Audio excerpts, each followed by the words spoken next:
So just to make sure I don't forget, first thing I want to mention that we have review sessions fully up and running now. The times are a little unfortunate for this lecture, I know. Review sessions, we had a quick one-off last Tuesday. We had a quick review session the TAs did. The TAs will be hosting these 3 review sessions every week for this entire semester. So take advantage of these. If you want extra review, extra reinforcement of the material, please check these out. I know 2 of them do overlap with this lecture, but if you show up halfway through, that'll be fine too. Go to see the second half. And Tuesdays, hopefully you can make those times on Tuesdays to hit the one in Bell 337. These locations given here, but Monday, Tuesday, Friday, 4 to 6 p.m. to get the extra review session hosted by the TAs, our wonderful TAs, putting these on. So 6 hours a week, well, 4 hours a week for this section, I know, but those were the times that worked for everybody, that worked the best. Office hours, the schedule is still a little bit in flux as the TAs work out their schedules for this semester. I'll be updating it periodically, but make sure you check them out. We have tons of resources here with the review sessions, with Piazza, with office hours. Please take advantage of these resources. If you're struggling with some content, there's tons of opportunities for you to get some extra help. And of course, we are ready and willing to answer your questions. Please take advantage of us. We're here to help. The TA office hours are outside of Davis 302. If you go to the 3rd floor of Davis, if you're facing the elevators, turn to the left and walk all the way down the hall. In that common area, that's where the TAs will be. For their office hours, I'll host mine in my office, Davis 344. Come see me Tuesdays, 1 to 3. If there's something where you need to see me, you got some paperwork or whatever. Or Tuesdays, 2 to 3, when I'm the only one on, come see me. I'll be happy to answer your questions.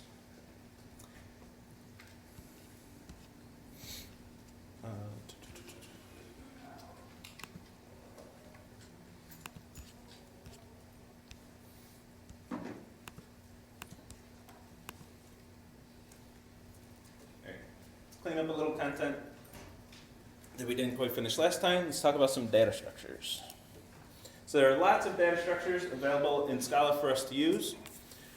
We'll only focus on a couple of them in this semester, but I want to show that there are a lot of them available. And these are what we call inheritance trees. That'll make more sense when we talk about object-oriented programming. There are a lot of data structures. If you want to use more of them in your programs, feel free. There are tons to explore. We'll stick with just a couple primary ones, mostly list and math in this semester. We already did see arrays, so I'll also talk about arrays. There are certain times where we just have to use them as well. So let's talk about these 3 data structures and how to use them. Most of this is going to be syntax, but just like I did with types, I'm going to dig a little bit deeper into each of these to explain a little bit of how they work. But especially lists, we're going to dive way deep into them. When we talk about linked lists later in the semester, we will talk at length about lists later on. But we'll just get a quick overview of each of these right now. Arrays, arrays and lists are both sequential data structures, which means they have meaningful ordering. There is an order to the elements in these data structures. For an array, this order is very straightforward. It's one continuous block of memory. So if I have an array with 5 elements, right in memory on the RAM stick, there's element 1, element 2, element 3, or index 0, index 1, right in a row. If I want to access any of those elements, I do a little bit of math. Given the address of the first element, I'm going to take however large an element is, and the elements have to be fixed size for an array, multiply that by the index, add that to the first element, and I have the exact memory address, the exact location of that data right in my data structure. I have that exact location, and I can go right to it. This is something we call random access, which means I can just access any element very quickly, very efficiently using an array. These are fixed size, however, since this has to be a continuous block of memory, I can't just add to the end of an array. I can't just say, hey, I'm going to expand the size of this, because that memory right after the array might already be used by another variable or another program. I have no guarantee that memory will be available to me to be able to use. So we can't change the size. Once we create an array, we are stuck with that size array forever. Cannot grow. There are, most languages will have some functionality where they simulate growing or expanding an array. But what they're actually doing is creating a brand new array of the new size and then deleting the old one. So they're moving the entire array to somewhere else in memory. Either that or creating the initial array way larger than it has to be, so you have some expansion room. There are lots of tricks and things that we can do, but an array itself cannot change size. Here's some syntax of how to use an array. A lot of this will just be syntax. So creating an array, give it the elements, but we have to use the word array to say what type this is. Accessing an element, we use parentheses instead of square brackets for arrays. Assigning a value, iterating, just whatever our data structure is, that syntax doesn't change. And then iterating over the indices, we can either use the to, like we saw last time with the length, or we have this shorthand array.indices. We just we can iterate over the indices, indices like that. Is there like some static noise I hear? Yeah. Something going on. What is that coming from? AC. Is it? I didn't hear that in the last lecture. It's strange. I'm in this room twice in a row. It must have just started. Anyway, yeah. So in the last lecture, when you were doing the range, you said it included the ending value. Is that not the case when you're doing the length? You know, I was thinking. I was tripping up over this in the last lecture. I must have tested these examples. They must be right, but I was thinking the same thing. Array.length, that would be going 0 to the length, not 0 to the length minus 1. So maybe I do have this wrong, because 2 should include the endpoint. I think that should be array minus length. Thank you. Yeah. So you'd have to subtract 1. Yeah, we'd have to do 2 array.length minus 1. Yes. You can also use until. And then Or yes. Or you could use until. So 2 includes the endpoint. Until does not include the endpoint. So if we use until, we could do that as well. I gotta fix my slides. I can't believe I have an error like that. It's silly. It's not a defense or an excuse, but I tend to not use this because indices is so clean, and then I don't have to ask myself, okay, was it including the endpoint or not? Indices is usually the better way to go in this one. But yeah, you're absolutely right. I do have a mistake in my code, in my slide. I gotta fix that. It's embarrassing. And the one thing I want to talk about, we'll be seeing quite a bit, is this thing right here. I kind of just skipped right over it. I want to circle back to this and talk about what this is. So Scala is strongly typed. We always have to specify our types, and this applies to data structures as well. If I'm accessing a value in a data structure, Scala needs to know what type that element is. So to do this, we give our data structures what we call type parameters. So we're declaring not just an array, we're not just saying ARR, this variable, stores an array, but it has to store an array of type int.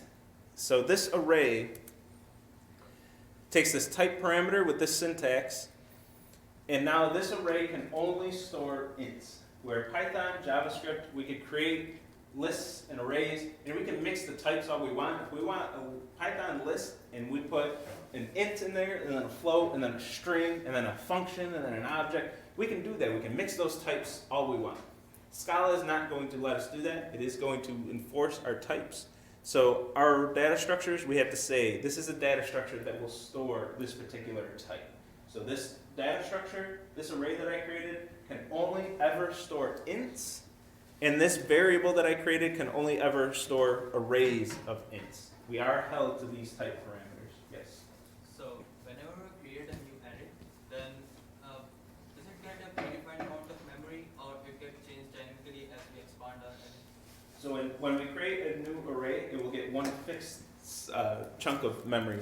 So it's going to take the element size based on that type parameter, allocate that much memory times the size, and that's what we get, and that's it. That's what we get for the array. We'll never be able to expand that. We'd have to create a brand new array if we want a different size, or a different type element, a larger type. We'd have to create a brand new array. So this array, when I create it, it's of size 3.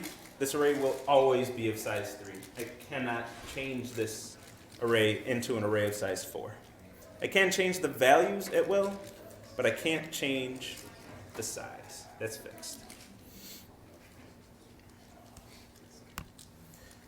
Lists, quite a bit different than arrays. They're both sequential, so there is a defined ordering to a list. But lists are spread all across memory. These can be anywhere in memory. They are certainly not one continuous block. I guess technically they could be just by pure chance. But these elements can be anywhere in memory. And each element knows where the next element is. And us as developers, we're only going to have access to the location of the first element of a list. So we have the first element of the list. If, say, we want to access the fourth element, we're going to go to that first element and say, hey, first element, what's the memory address of the next element, that second element? It's going to tell us. We're going to go to that memory address. We're going to read, hey, second element, where's the third element? We're going to go wherever it tells us. We're going to go to that third element and say, where's the address of the fourth element? We're going to go to that fourth element and then read the value that we want to read. But we have to navigate through these lists and jump all across memory to be able to access an element. We no longer have any sense of random access like we had. We can't just directly read the fourth element. We have to navigate the list to get that fourth element. So this can be pretty inefficient. We won't worry too much in this class about efficiency.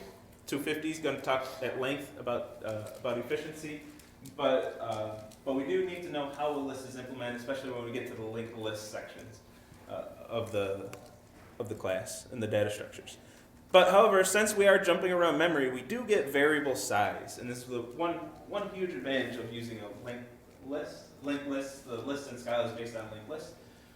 One huge advantage is if we want to add, say we want to add an element to the end of a linked list, we just go to the last element of that list and say, hey, you now tell people the next element is this one over here that I just created. We just get a new spot in memory. We can get it anywhere. It doesn't have to be right at the end. It doesn't have to be one continuous block. We just get a chunk of memory from anywhere, put our value there, and then say, hey, point to that next element. So we can expand this list without creating a brand new list.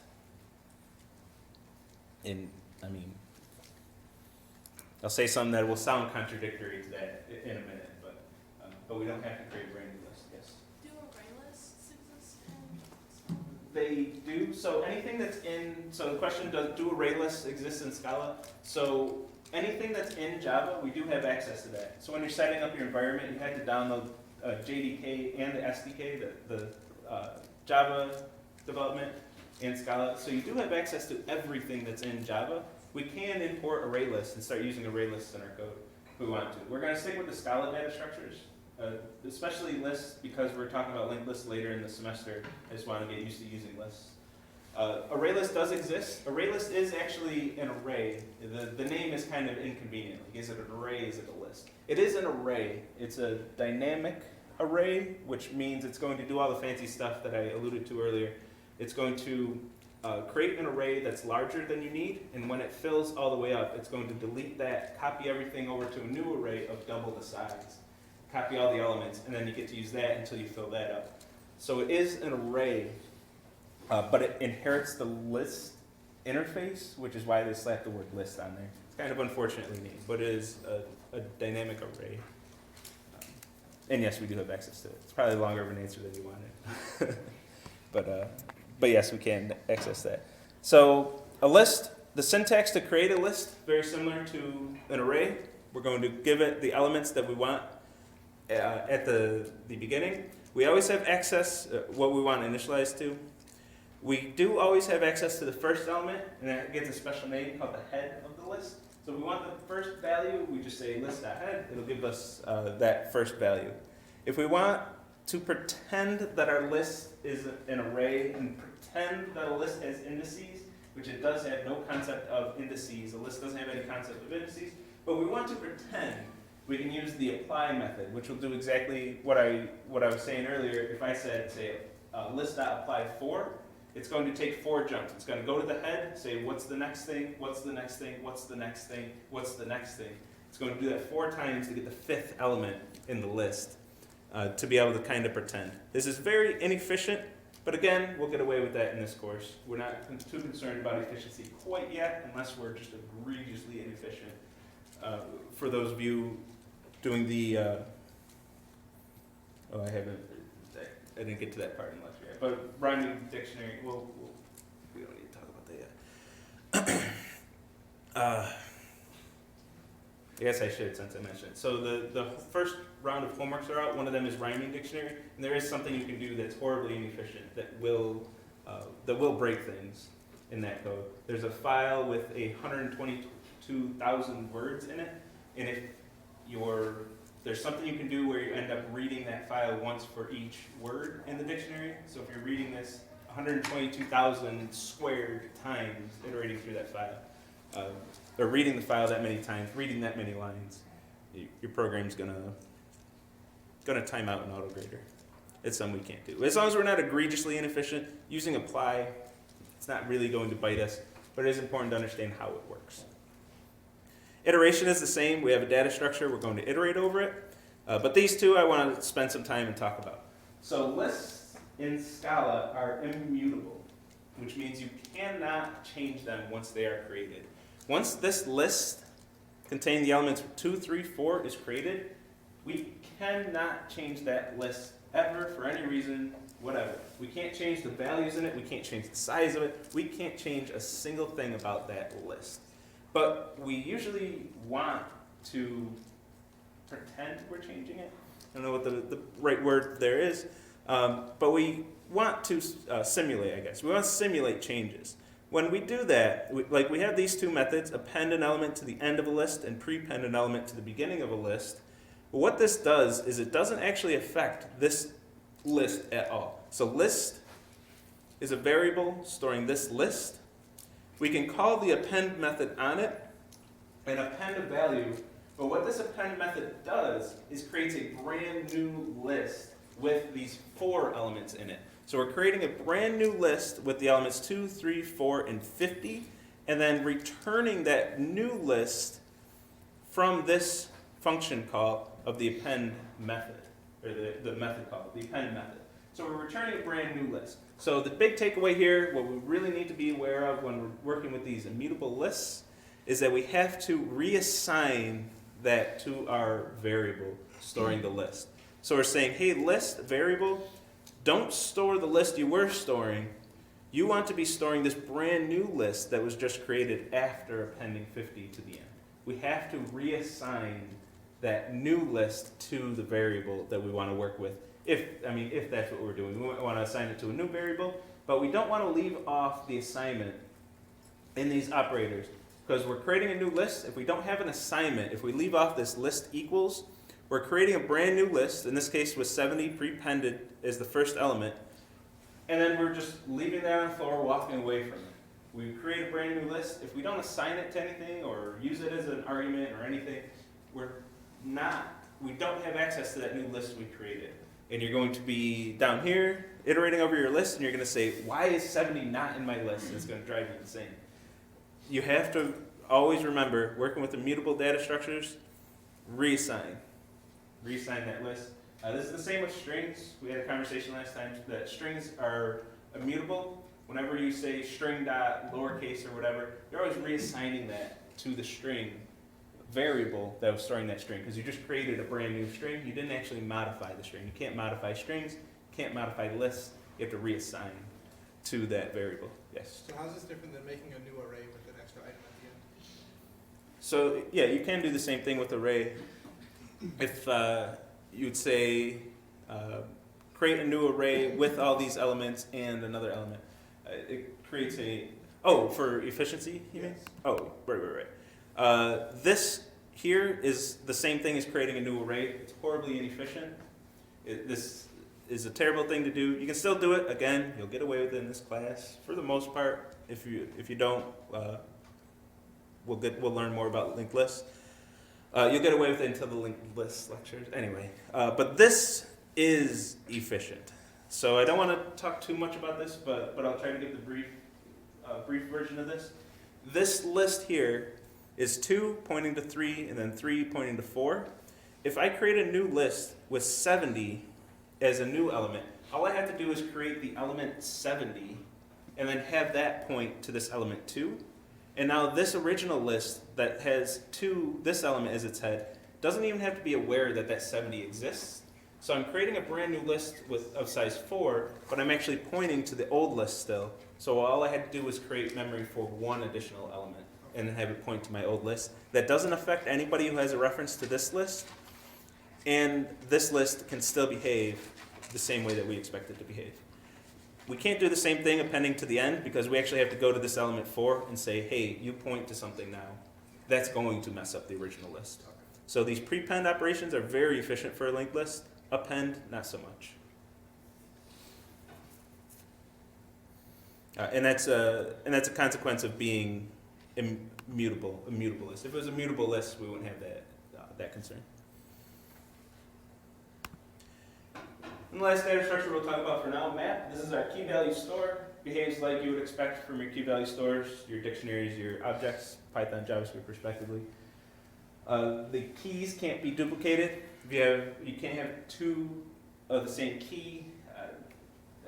If you try to do it, have two keys, whatever the second one is that you add is going to overwrite the first one, and that first value of that key is not going to exist anymore. These are built on hash maps by default. In Scala, we won't talk about hash maps, this is a 250 topic, and a lot of these are 250 topics. In this class, we'll talk about how to use these data structures, but I've already said a bunch of times we're not too concerned about efficiency. 250 is where you are concerned about efficiency. We're going to look at all of the very specific trade-offs between all these data structures and for what situation should you use which data structure. You also learn about a lot more data structures. You'll go way in depth in the ones that you already know, and you'll go into all those efficiency and optimal choices, all that stuff to make. That's all 250 train. I'm going to back off and not tread on 250's train, but you do need to know how to use these data structures and how to use trees and graphs that we'll see later in the semester going into 250. And then it's 250's job to talk to you about efficiency. These are the hash map. The underlying hash map is variable size, variable values. But we are using immutable maps as well. The default is to use immutable maps. You just type map. So we will use immutable maps. So when we use them, it's not variable size and variable value, but the concept of a map and hash maps, these are variable. So a map, a little different syntax from the other languages, you know. The key value pair syntax, we're going to use this arrow syntax. So 2, and then a right facing arrow, dash greater than, and then 4. These are the keys, 2, 3, 4 in the map, and mapping to the values 4, 9, and 16. As with our other data structures, we have to specify our types, but we have 2 type parameters for maps. Our keys and values can have different types. So this is a map mapping ints to ints.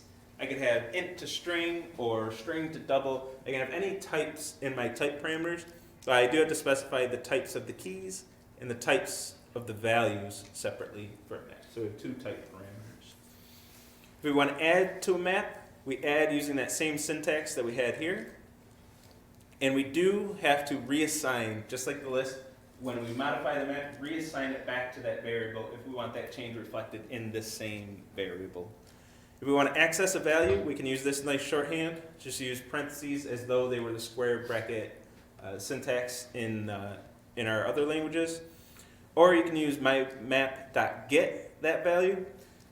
But each of those situations, if that key does not exist in the map, your program crashes. Everything crashes, everything breaks after that, if the key is not in the map. So only use those if you're absolutely certain that that key is in the map. If you are not absolutely certain, we have get or else, which is going to get the value at this key. If that key is not in the map, which it's not in this map, it's going to return whatever you give as the second parameter. That's going to be our default return value if that key is not in the map. So here this is going to return -1. Then my next line of code could be something like if y equals -1, handle this situation in some other way because I clearly didn't find the value I was looking for or the key I was looking for. So get or else is a safer option if you're not positive that that key is going to be in the map. Yes? Can you return the function in that line? In this line right here? Yeah. can this be a function? This has to match the type of the values in the map. So for this particular instance, it has to be an int, but I could have a map of int to functions, and then I could return a function from there. And then iteration, similar, but we have this nice syntax to be able to iterate over keys and values. We still have, like in Python, I said it in all lectures, and now I'm doubting myself, dot keys and dot values. If you want to iterate over all the keys or all the values of the map, you can do that. Or use this syntax to be able to iterate over the keys and values at the same time. For my money, if it's this simple of syntax and that clean of syntax to iterate over both at the same time, even if I don't need them both, I'm going to use that syntax. It's preference, do what you want to do when you're iterating over maps, but this is some nice syntax that Scala gives us to iterate over keys and values simultaneously. All right. Any questions about data structures, these three that we just saw? And like I said, most of this is syntax. It's going to take a while to get used to all the new Scala syntax.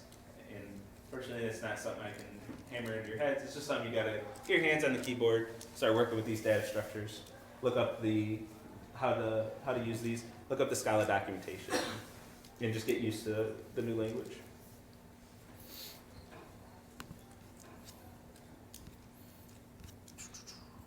Okay, with that,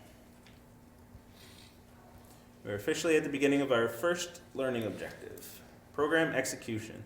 So for these next 2 weeks, these 6 lectures, and then the following lab, we're talking about learning objective 1.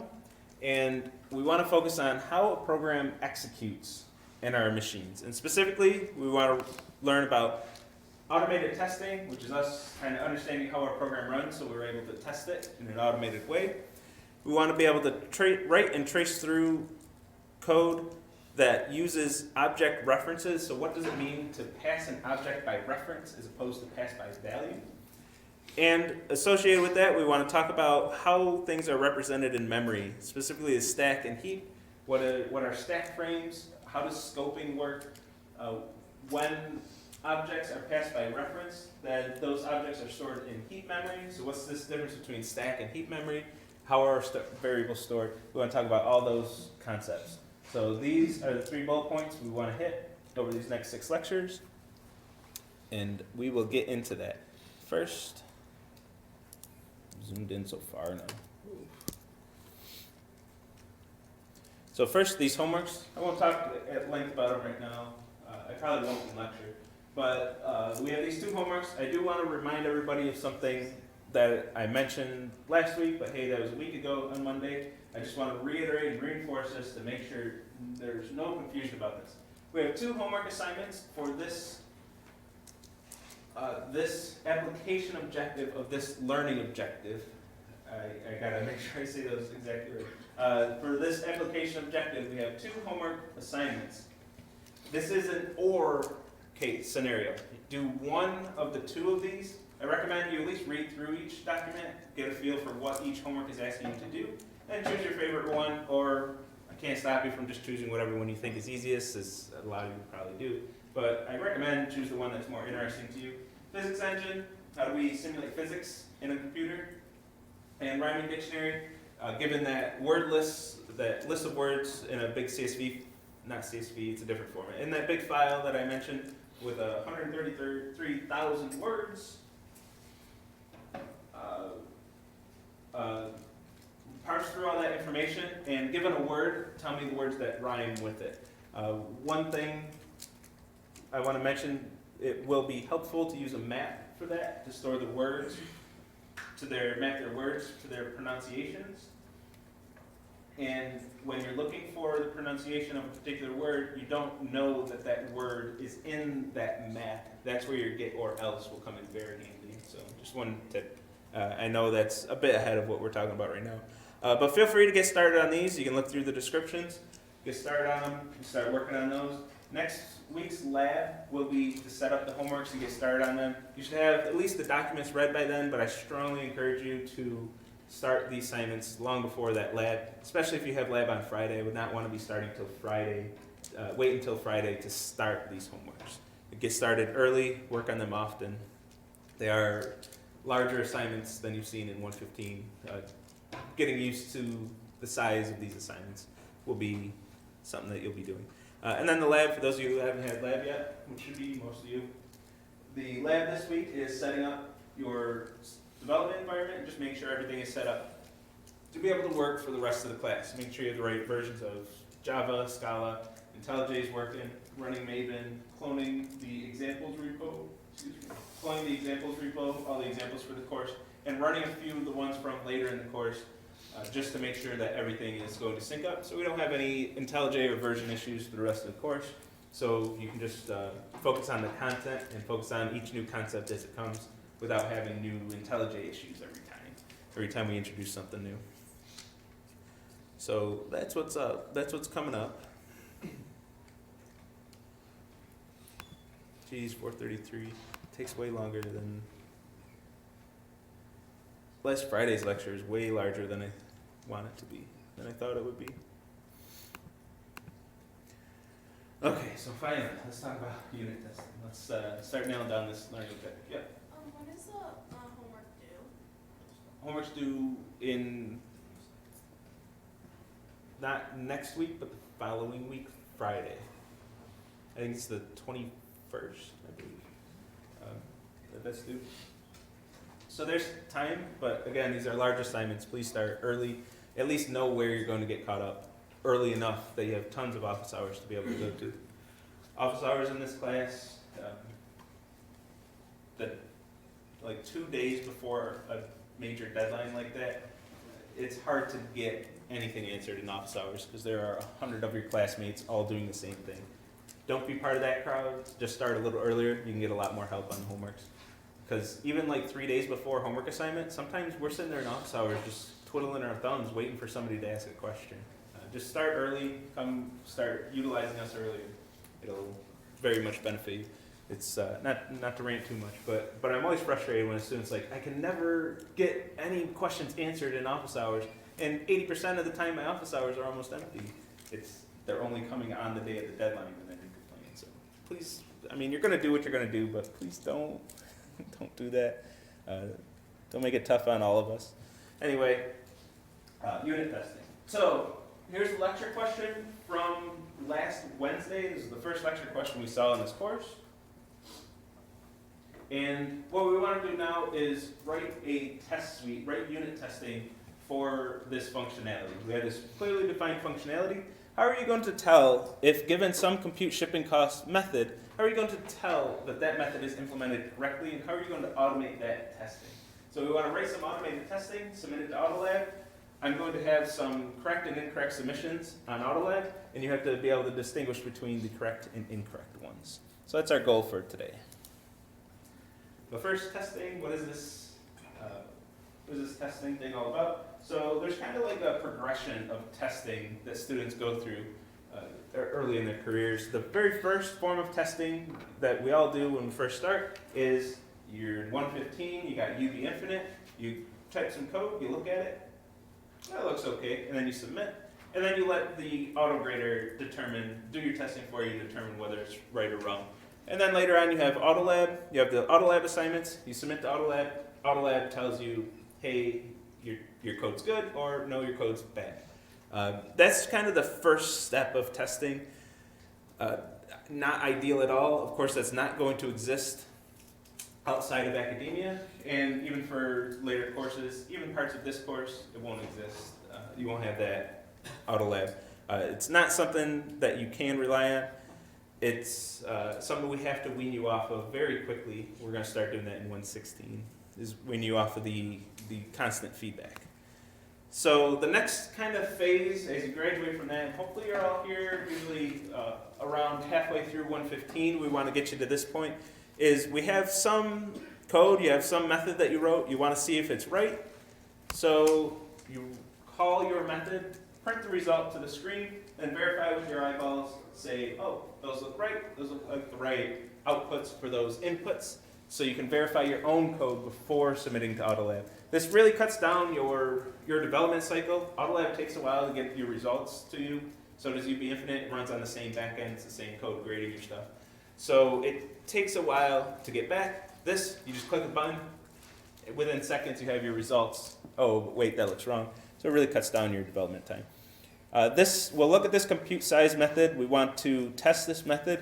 Just a reminder, we want to, whenever an input, we're thinking of packages for this one, whenever a package is greater than or equal to 60, we'll say pounds, but I'm unitless in this, pounds, return large. If it's less than 30 pounds, return small, and anything in between, return medium. This is the expected behavior, and this is a correct implementation of that. But how do we test that it's correct to know it's correct? So here we got to kind of step 2. We just called it, printed the results, and verified. But now what happens when you have a large project with hundreds of files, thousands of methods, tens of thousands, hundreds of thousands of lines of code even, and you make one small change in this project, or maybe a large change, but you have some method in this project that you want to change, you want to optimize it, or whatever you want to do, you want to change this method, and that method is called all throughout your project. You have hundreds of places in your huge code base where you're calling this method and relying on it being correct for all that functionality. How are you going to know if you broke anything when you make that change and update that change that ripples throughout your entire code base? Are you going to go to every piece of your code, run all these main methods, and verify with your eyeballs every single input and output when there's thousands, tens of thousands of these? I hope not. I hope you're not going to do that. I hope you don't want to do that. So we want a way to automate this, and this is where unit testing is going to come in. This is going to be our next phase of testing of, okay, let's automate that process of calling our method and then verifying that it returned the right value. This is going to automate that process for us, so we're not printing to the console and getting us as a human involved. So we're going to write a series of tests, and if every single test passes, we're going to say our code's good. If a single one of those tests fails, we're going to say our code is bad, and IntelliJ, our test suite, is going to yell at us. It's going to say, hey, we got a problem here. One of your tests that you gave me failed. You really got to look into this and fix this bug because you don't want to release this software and release this to your users and have your users experience this bug. Let's fix this now if it fails one of your automated tests. So I'm just going to hit you with all the structure of a test right here. This is a unit test in Scala, the way we'll do them in this course. And let's walk through this and talk about what it is. We'll talk about POM and Maven in a little bit. I'll try to get to it. I didn't get to it in the last lecture. I feel bad about that one because you need it for the lecture question. So I'll try to get through this a little quicker to get to that. But for now, we're going to use an external library. This doesn't come with Scala. It's not in your IntelliJ. It's not part of the SDK or any of that. You don't have this unless you had lab already or you just did this on your own. But we are going to import it. If you haven't downloaded it and linked this to your project yet, you'll get an error right here. Scala test will be in red, and it'll say, I can't find this because you haven't downloaded it, because it doesn't exist yet. So we'll talk about that towards the end of these slides. This is mostly boilerplate. Later in this semester, we will understand exactly what this is when we get object-oriented programming. But for now, treat this as boilerplate. If I say in a question, create a test suite named X, that name goes right here. So this is the name of our test suite. It has to be a class, and it'll extend fun suite, which fun, not as fun as it sounds, is short for function. This is going to test a function. We're going to test some functionality in this test suite. So once we have this set up, now we get to use this syntax. We're going to use call a test, give it a string, which is going to be the name of our this individual test. And then the body of this is going to be our actual test, where we can write any code that we know how to write, any code we're comfortable with. So this, and the most important part of this code, and then once we write it in this structure with the fun suite and everything, we can right-click on that file and go to run, to be able to run this without a main method. There's no main method in these. And the most important part of this are these assert calls. So assert, this is where we're saying, this should be true. If it's not true, fail this test. So assert is going to take a Boolean expression, and if that Boolean is true, that assert passed. And if it's false, that assert fails, and if even one assert fails, it fails the whole test. If one test fails, it fails the whole test suite. So if any one of these fails, test compute size, the test suite, is going to fail. We're going to get a bunch of red in IntelliJ, and it's going to say, yo, fix this. You got problems. You gave me these tests. Your test didn't pass on your code. So assert takes a Boolean. I'm going to check if I call compute size, this method I'm testing, on 70, I expect that to return large. And if it doesn't, if that returns false, fail, because that's the expected behavior. There is an optional second parameter. You can leave these off if you want, but these are very helpful in certain cases. The second argument, not parameter, the second argument is a string. Here I'm giving it doubles, but Scala will call toString for me, so we can shorthand that a little bit.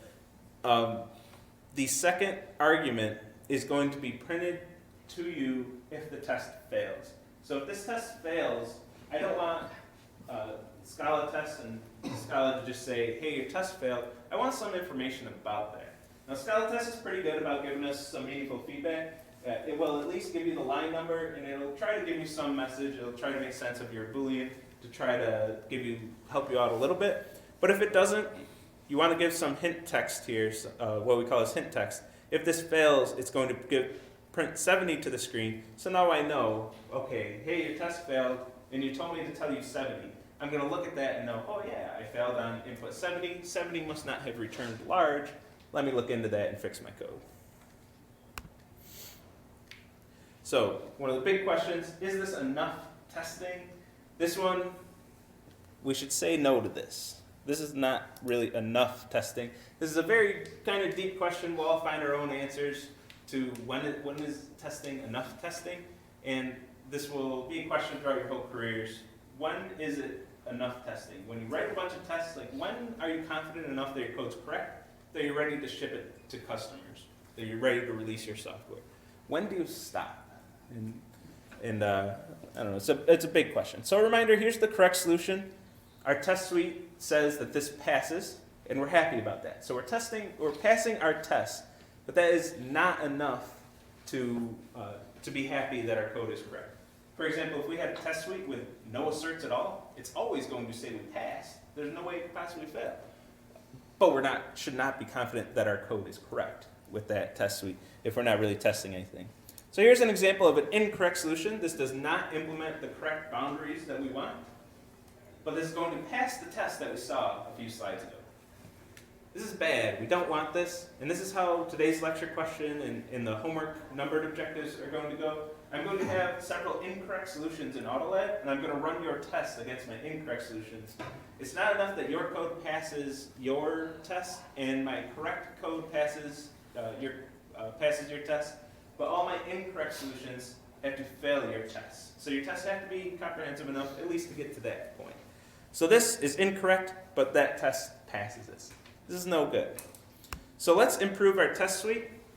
Let's look at those boundaries a little more, tighten our testing a little bit, get right up on those boundaries and check those boundaries of 60 and 30 and make sure that we're getting the right output on either side of each boundary. Is this enough testing? This one gets a little more spotty. If you wanted to stop right here, no one would blame you. Maybe some people would, I don't know. But there are more tests, just to calm our nerves. We would like more testing sometimes, but this is pretty good testing. For this specific question, there's only a few things defined in the problem statement, just these two boundaries, and we're checking those two boundaries. We're feeling okay, but we could be more thorough. And I want to get more thorough mostly just to show you how to use these data structures. But we can get more thorough. Here I'm going to use 3 lists and have 3 lists filled with values that I expect to return large, filled with values, one for values that I expect to return medium, and another for values that I expect to return small. And I'm even going to test negative numbers, the defined behavior from the problem statement. If it's less than 30, the problem statement that I never showed, but verbalized anyway. If it's less than 30, it should be small. So technically that includes negative numbers. So let's do some testing just to make sure nobody's taking the absolute value and then negative 1,000 ends up being a large package. I don't want to be doing things like that. So let's just test a few negatives. And then just as an example of adding to a list, just a reminder, if I want to add another test case, well, I would just go to my code and add it right here. But if I wanted to add it later, I can append another value to the end of this list, create a new list, and just remember that we have to reassign that to large doubles. If we just call this without the assignment, we never got 10,000 in the list that's going to be used for testing. So always remember, lists are immutable, reassign. And then I'm going to iterate over each of these and have my assert inside these loops. Now if an assert fails, you will get the line number that failed. It will throw an error, it'll crash your program, it'll crash your testing and give you the line number. But in this case, when I have an assert inside a loop, that line number isn't enough. I don't know which double failed to be able to fail on this line. So this is where the hint text really comes in handy. I'm going to print out large double so I know exactly what input didn't return large. Now that'll help me in my debugging.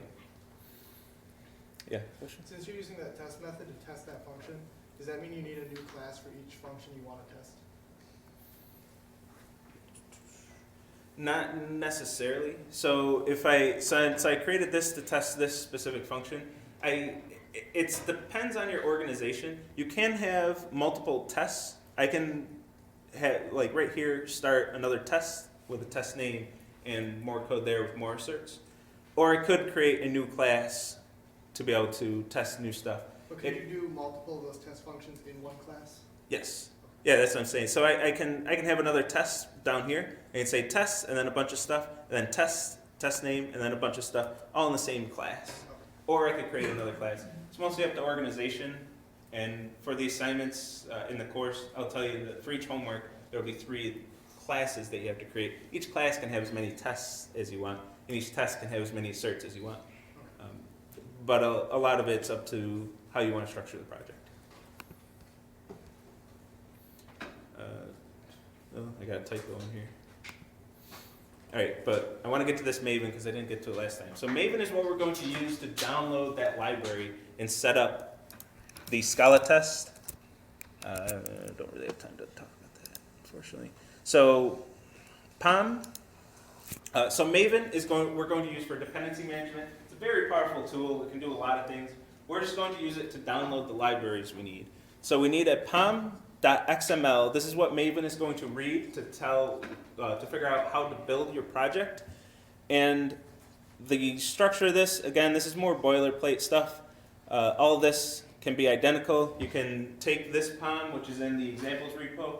You can download the one that's linked from the course schedule, which I think is just links to this one, or an identical copy of it.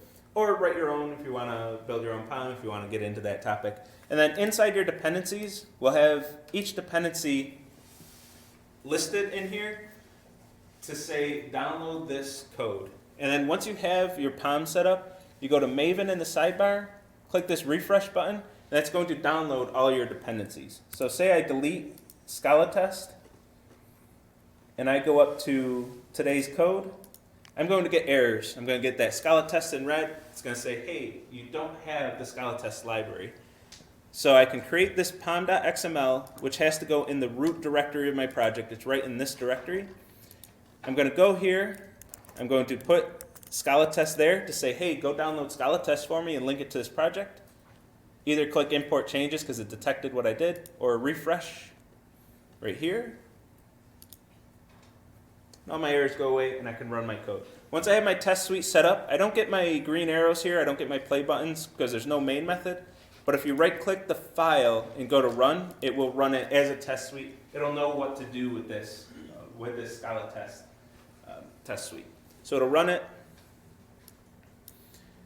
All my tests are passing, everything's happy here. If, I can do this peach size. If I go to my method and mess it up, so now I'm not checking the right boundary anymore, run this again, I'm going to get my errors. It's going to say, hey, you should look into your code. My test is failing. I get a bunch of red text. And it'll tell me the line number. I can go to that line that failed and start my debugging process from there and start working until my tests pass. So coming up with comprehensive testing is going to be a big topic of this course. How do you write tests that are really going to test all the functionality that you need in a method? And with that, well, I'm a minute over already. So let's see you Wednesday.